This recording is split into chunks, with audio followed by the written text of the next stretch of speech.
Nah, setelah fitnah akhir zaman, antum saya ajak untuk melihat realitas di Indonesia.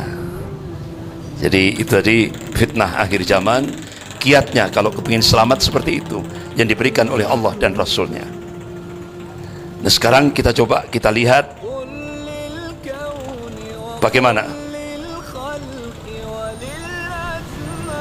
kita harus optimis, jangan pesimis gitu ya.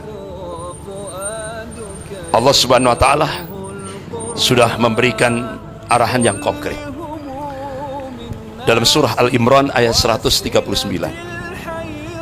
A'udzubillahi minasyaitonir rajim. Wala tahin wala tahzan wa antumul a'launa in kuntum mu'minin. Jangan kamu merasa lemah, dilarang sama Allah. Kita tidak boleh merasa lemah, merasa pesimis, tidak boleh, dilarang sama Allah. Kita tidak boleh punya sikap pesimis, merasa inferior, merasa marginal, merasa rendah, tidak boleh. Wala tahzan, jangan kamu sedih. Allah juga ngelarang kita tidak boleh sedih. Wa antumul a'launa, sesungguhnya kamu itu tinggi, kata Allah.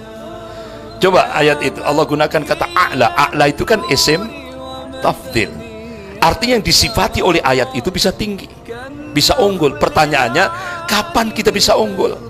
Kapan kita bisa tinggi? Kapan kita bisa punya al-izzah?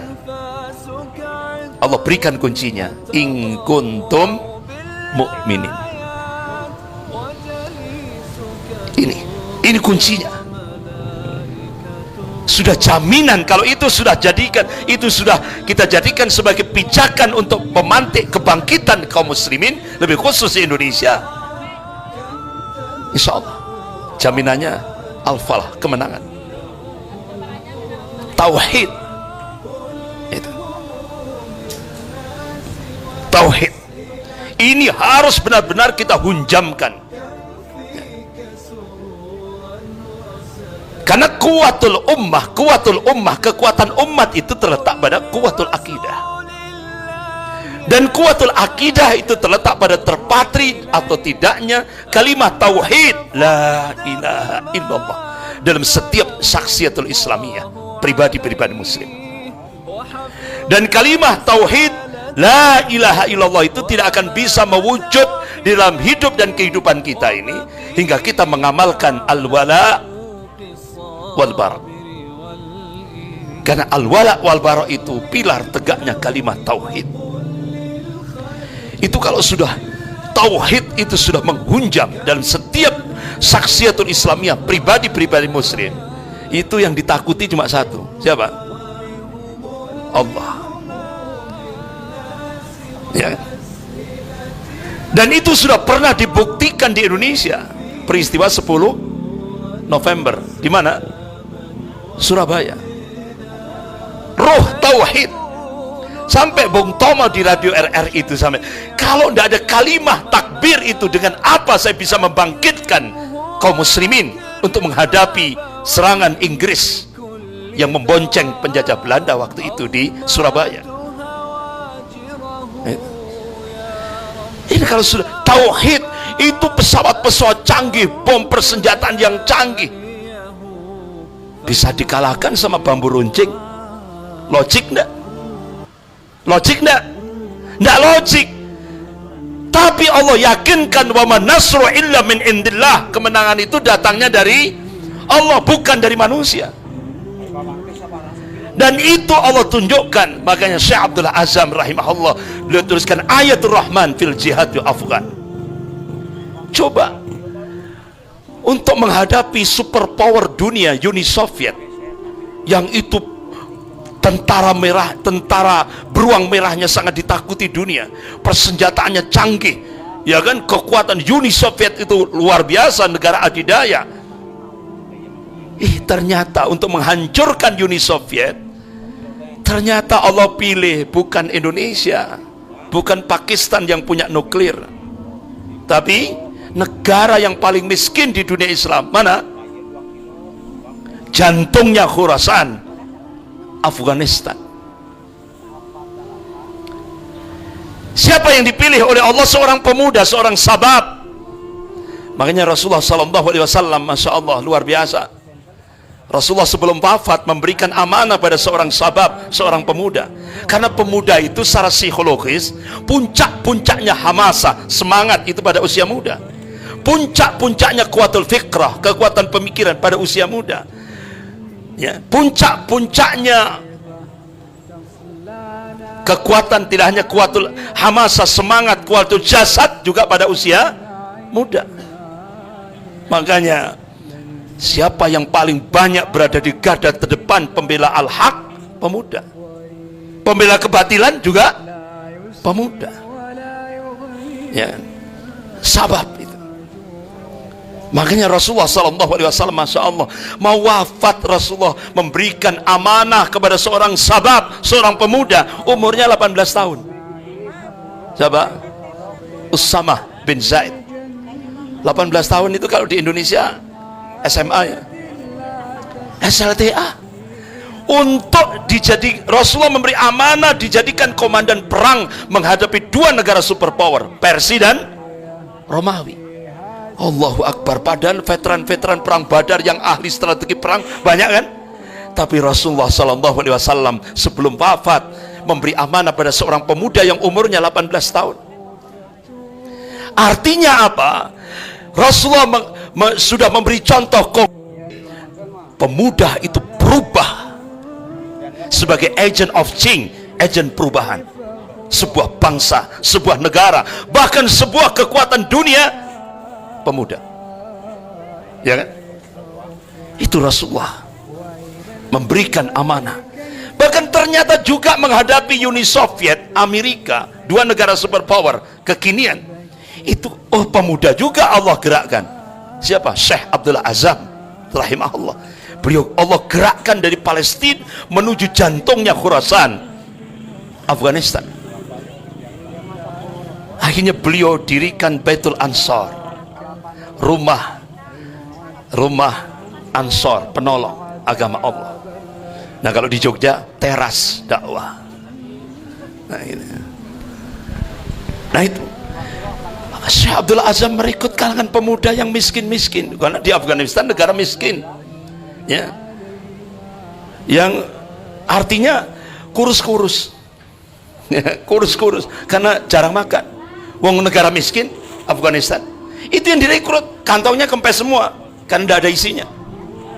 Itu yang direkrut oleh Syekh Abdul Azam, dibina, ditarbiyah langsung oleh Syekh Abdul Azam rahimahullah ya. Beliau tancapkan tauhid rububiyah, tauhid uluhiyah, tauhid asma wa sifat. Beliau bangkitkan semangat jihad fisabilillah. Akhirnya Allahu Akbar, Uni Soviet hancur ketika menghadapi mujahidin Taliban. Pelajar kan? Taliban, pelajar. Persenjataannya antara bumi dan langit. Iya kan?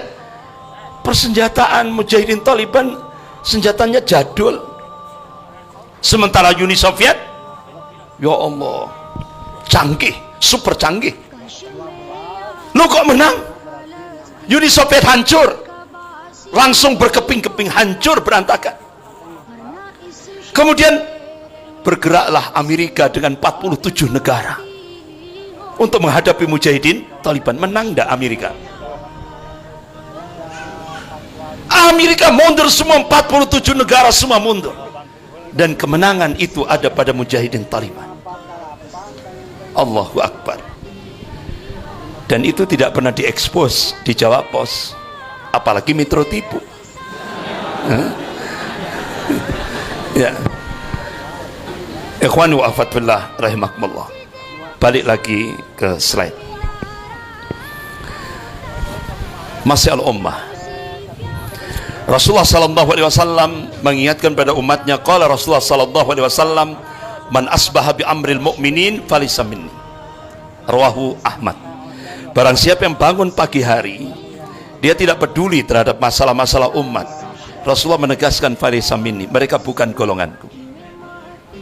Jadi kalau kita bangun pagi hari kita cuek, masa bodoh terhadap problem-problem umat, problem kaum muslimin, Rasulullah menegaskan falaysa minni, mereka bukan golonganku.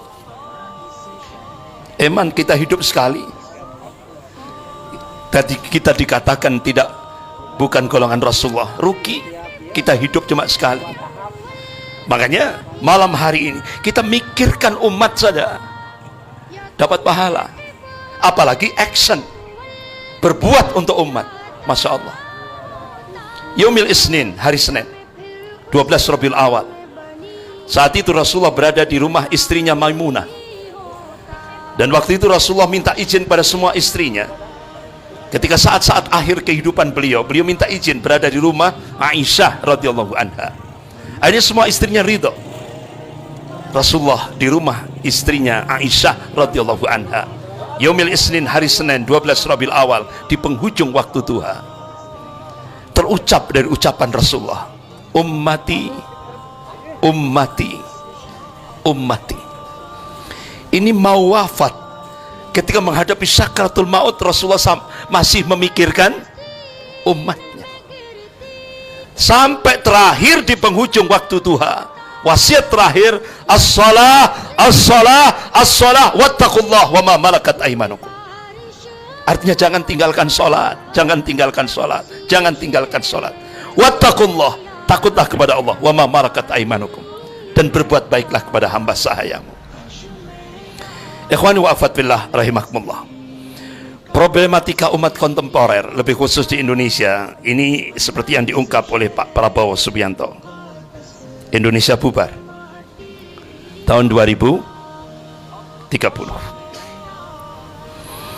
Indonesia bubar tahun 2030. Ini statement Pak Prabowo Subianto ini diambil dari novel fiksi ilmiah yang ditulis oleh dua pakar intelijen dunia, dua pakar politik dunia, dan dua pakar strategi perang dunia, yaitu Peter Wieran dan August Cole.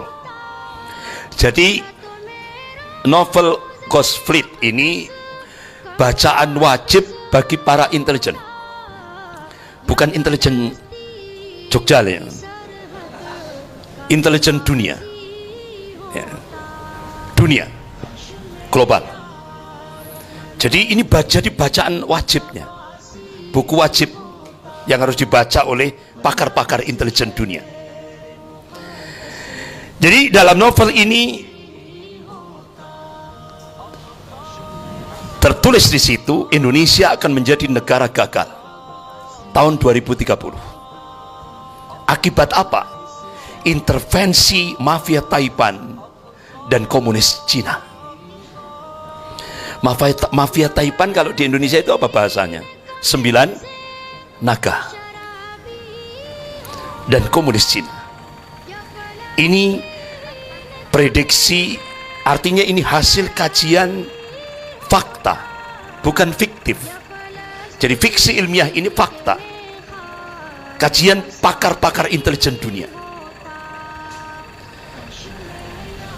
Kronologisnya, Pak Prabowo Subianto ini memunculkan statement itu, beliau menukil itu, beliau sampaikan di Fakultas Ekonomi Universitas Indonesia tanggal 18 September 2017. Baru diunggah di medsos tanggal 19 Maret 2018. Akhirnya, wah, jadi booming. Jadi isi novel itu ditulis di dalam buku novel Ghost Fleet ini, itu tentang potensi perang antara Amerika, Rusia, dan Cina. Amerika, Rusia, dan Cina. Kemudian isi novel yang kedua, dinamika politik, persaingan teknologi, dan isu spionase, operasi-operasi intelijen kontra intelijen. Dan yang ketiga, diprediksi ke depan Cina menjadi pionir di bidang ekonomi dan politik dunia, sementara Amerika, Eropa akan turun, melemah. Indonesia akan menjadi negara adidaya.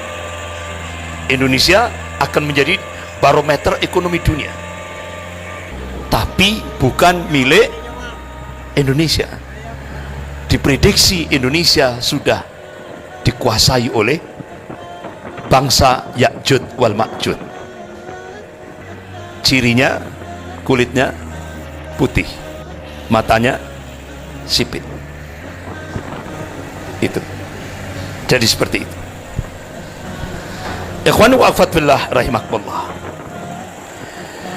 3 bulan yang lalu, ketika saya selesai memberikan taklim rutin di Masjid Abdillah, Jalan Sulfat di Malang.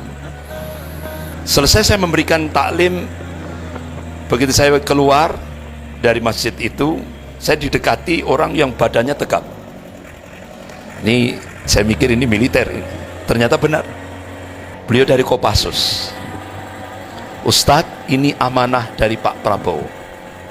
Saya dikasih buku ini, edisinya Lux, full color.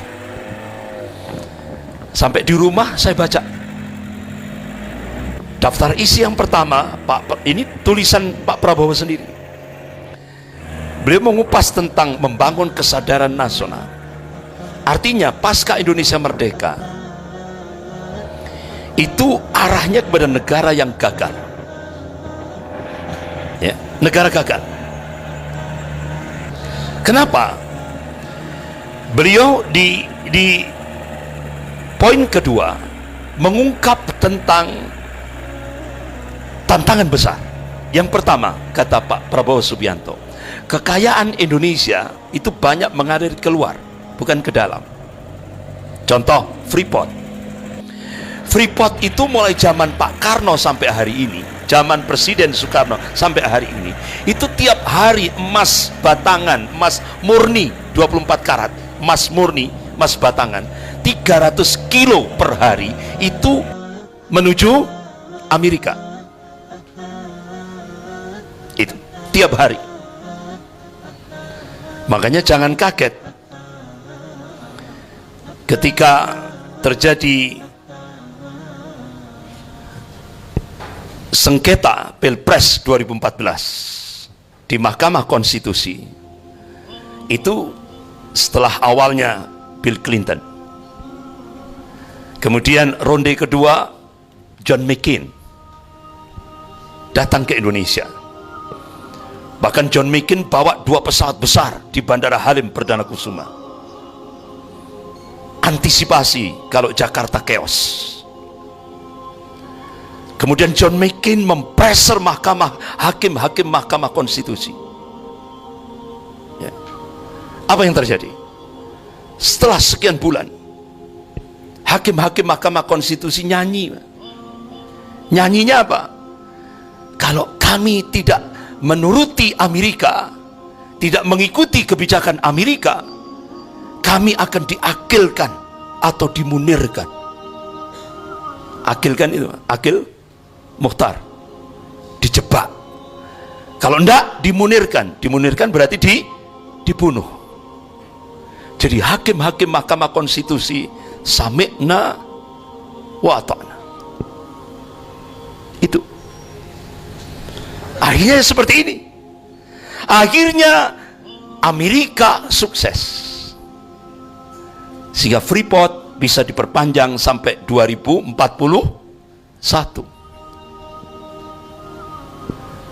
Karena yang dikejar oleh Amerika itu bukan, tidak hanya gunung emasnya, di bawah gunung emas itu ada yang lebih mahal. Apa? Uranium. Itu. Belum lagi gasnya di Papua yang dikuasai oleh Cina. Luar biasa. Jadi banyak, jangankan itu di Jawa Timur, itu ada kota paling kecil, kota kecil Bojonegoro. Di sana ada blok Cepu. Tidak boleh Pertamina eksplorasi sendiri, tidak boleh. Itu sudah dikuasai oleh Exxon Mobil, Yahudi Amerika. Jadi sumber daya alam, kekayaan sumber daya alam Indonesia ini semua sudah dikuasai asing dan asing. Banyak mengalir keluar. Kemudian yang kedua, sistem politik Indonesia banyak dikuasai pemodal besar. Itu. Makanya jangan kaget, Profesor Amin Rais dulu pernah memberikan statement, kalau ingin jadi RI 1 itu harus minta ridho, ya kan? Minta ridho apa itu namanya? minta rekomendasi lah gitu ya. Ya, dari kekuatan pemodal besar ini, Amerika dan Cina.